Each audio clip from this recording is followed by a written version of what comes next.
YSR Congress party గెలుపు లక్ష్యంగా చేసుకునే ముందుకు సాగాలని విశాఖ ఉత్తర నియోజకవర్గం వైఎస్ఆర్ కాంగ్రెస్ పార్టీ ఎమ్మెల్యే అభ్యర్థి కేకే రాజు పార్టీ శ్రేణులకు పిలుపునిచ్చారు. వైసీపీ గెలుపే లక్ష్యంగా చేసుకోవాలి. కేకే రాజు వైఎస్ఆర్ కాంగ్రెస్ పార్టీ గెలుపే లక్ష్యంగా చేసుకుని ముందుకు సాగాలని విశాఖ ఉత్తర నియోజకవర్గ వైఎస్ఆర్ కాంగ్రెస్ పార్టీ ఎమ్మెల్యే అభ్యర్థి కేకే రాజు పార్టీ శ్రేణులకు పిలుపునిచ్చారు.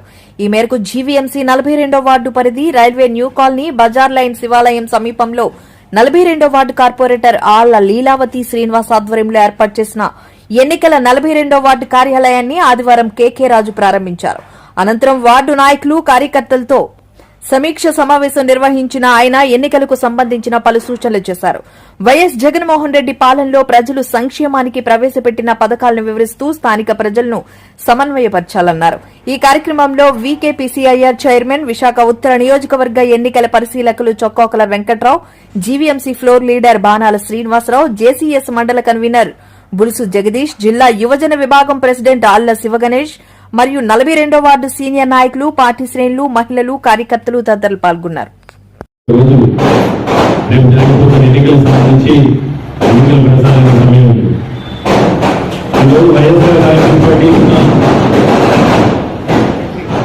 వైఎస్ఆర్ కాంగ్రెస్ పార్టీలో ఉన్న ప్రతి అభిమాని, ప్రతి కార్యకర్త, ప్రతి నాయకుడు కూడా రేపు జరగబోతున్న ఎన్నికల సమయంలో ప్రజల దగ్గరికి వెళ్లి, ఓటర్ల దగ్గరికి వెళ్లి సగౌరవంగా తలెత్తుకుని మన ఓటును అభ్యర్థించే అవకాశాన్ని, హక్కులు కూడా ఈరోజు మనందరి ప్రీతమ నాయకులు గౌరవ ముఖ్యమంత్రి వైఎస్ జగన్మోహన్ రెడ్డి గారు కల్పించారు.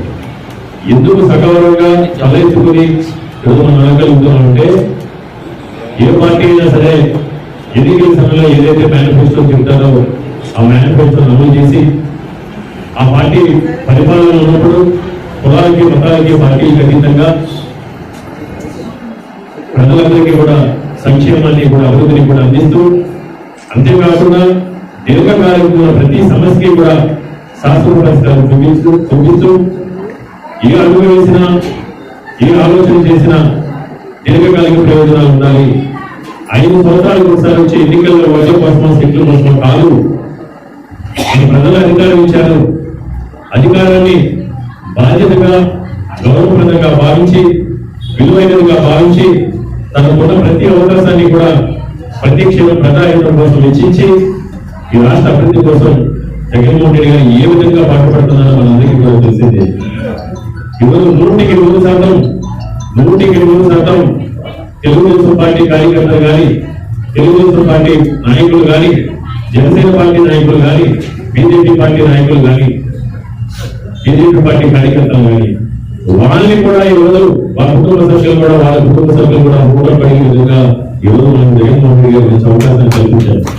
ఎందుకంటే ఈ గడిచిన ఇక్కడ ఉన్న ప్రతి కార్యకర్త నాయకుడు కూడా ఎవరైనా సరే, మీరు వచ్చిన రాజకీయాల్లో నేను వచ్చినా, మన పార్టీ అధికారంలో ఉన్నప్పుడు పార్టీ ద్వారా ప్రజలకు ఎంతో మనం సేవ చేద్దాం, మనం వ్యక్తిగతంగా చేయాలంటే సంపాదించుకుని పంపడానికి చేయగలుగుతాం.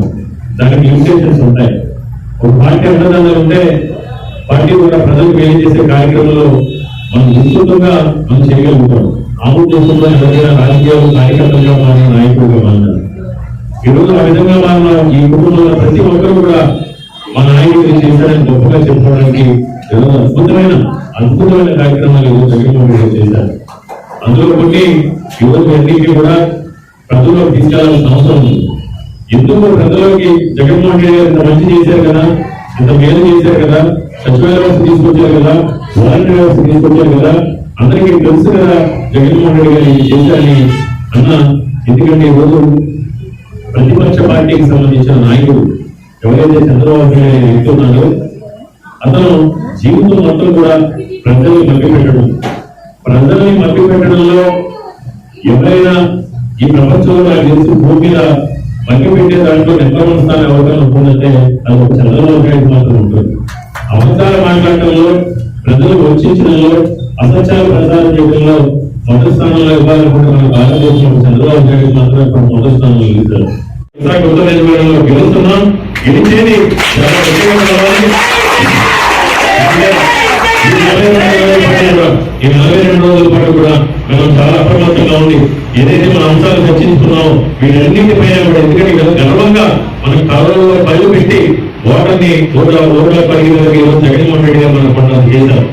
ఇవన్నీ తెలియజేసి జగన్మోహన్ రెడ్డి గారి ఒక వ్యక్తిత్వాన్ని, ఆయన భవిష్యత్తులో ఏం చేయబోతున్నారో ప్రజలకు తెలియజేసి, ఏ ఓటర్ని వాళ్ళకున్నా వాళ్ళ పక్క పార్టీ ఓటర్ అయినా సరే ప్రతి ఓటర్కి కూడా ప్రతి తలుపు తట్టండి, 1-2 సార్లు ప్రతి గడప గడపకెళ్ళండి, ప్రతి ఓటర్తో కూడా మమేకమవ్వండి. మన ఉత్తరాంధ్ర ప్రాంత అభివృద్ధి జగన్మోహన్ రెడ్డి గారి వల్ల మాత్రమే సాధ్యమని చెప్పండి. మన ప్రాంతం అభివృద్ధి చెందాలి, మన బిడ్డలకు ఉపాధి అవకాశాలు మన కాలం ఉంటే రావాలంటే అది జగన్మోహన్ రెడ్డి గారి వల్ల మాత్రమే సాధ్యం అవుతుంది.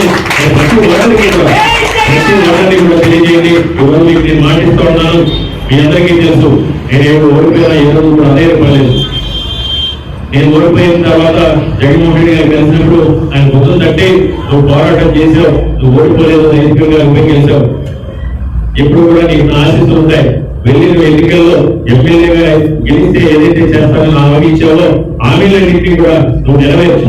నువ్వు ఏదైతే నీలో మేనిఫెస్టో విడుదల చేసావో దాన్ని నెరవేర్చి మన కార్యకర్తలకు అందుబాటులో ఉండు, మన నాయకులకు అందుబాటులో ఉండు, పార్టీ కార్యకర్తలు శ్రేయస్సు చూస్తూ ఈ నియోజకవర్గాన్ని అభివృద్ధి చేయాలని జగన్మోహన్ రెడ్డి గారు చెప్పడం జరిగింది. నేను మళ్ళీ మీకు మాటిస్తున్నాను, నాకు ఉన్న ప్రతి అవకాశాన్ని నాకు ఈ అధికారం ద్వారా ఏమి సంక్రమించినా సరే అవన్నీ కూడా పూర్తిగా మన పార్టీ కార్యకర్తలు ప్రజలు శ్రేయస్సు కోసం నేను వెచ్చించాలి. ఏదో మీ అందరికీ కూడా మాటిస్తున్నాను. మీలో ఒకటిగా మీ బిడ్డగా మీకు ఎప్పుడు కూడా అందుబాటులో ఉండి ఎలాంటి పక్షపాతం లేకుండా నిష్పక్షపాతంగా నిజాయితీగా మీరందరూ కూడా కేకే రాజు వెనకాల కేకే రాజుతో పాటు మేము కలిసిమెలిసి ఉన్నాం. దానివల్ల మీరందరూ సమాజంలో ప్రతి ప్రజలు కూడా ప్రతి ఓటరు కూడా మిమ్మల్ని మెచ్చుకునే విధంగా మీకు గర్వపడే విధంగా నేను నడుచుకుంటానని మీ అందరికీ కూడా నేను మాటిస్తున్నాను. 2019 ముందు మన పేద ప్రజల తాలూకా పరిస్థితి ఏంటి, 2019 గౌరవ జగన్మోహన్ రెడ్డి గారు సీఎం అయిన తర్వాత ఈ పేద ప్రజల తాలూకా పరిస్థితి ఏంటనేది మనం అర్థం చేసుకోవాలి. మనం చెప్పవలసినటువంటి అవసరం ఉంది. ఎందుకంటే మన ఆ రోజు 2019 ఏదైతే ముందు మన జగన్మోహన్ రెడ్డి గారు ఇచ్చినటువంటి ప్రతి ఒక్క మాటను కూడా ఈ రోజు నిలబెట్టుకుంటూ వెళ్తా ఉన్నారు. మనకు తెలుసు ఆ విషయాలు. పేద ప్రజలు ఏ విధంగా మరి ఆయన వారికి ఇచ్చినటువంటి సంక్షేమ ఫలాలు అందుతున్నాయో మనందరికీ తెలుసు. అంతేకాకుండా మరొక విషయం మనం చెప్పాలి.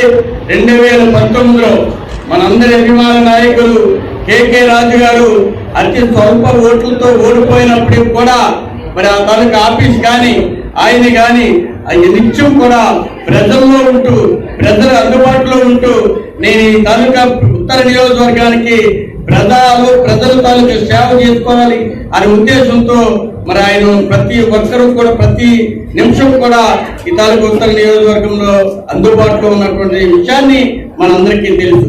అంతేకాకుండా ఇప్పుడు మన మీద ఎవరైతే బీజేపీ నుంచి పోటీ చేస్తా ఉన్నారో ఆయన గురించి మనందరికీ తెలుసు.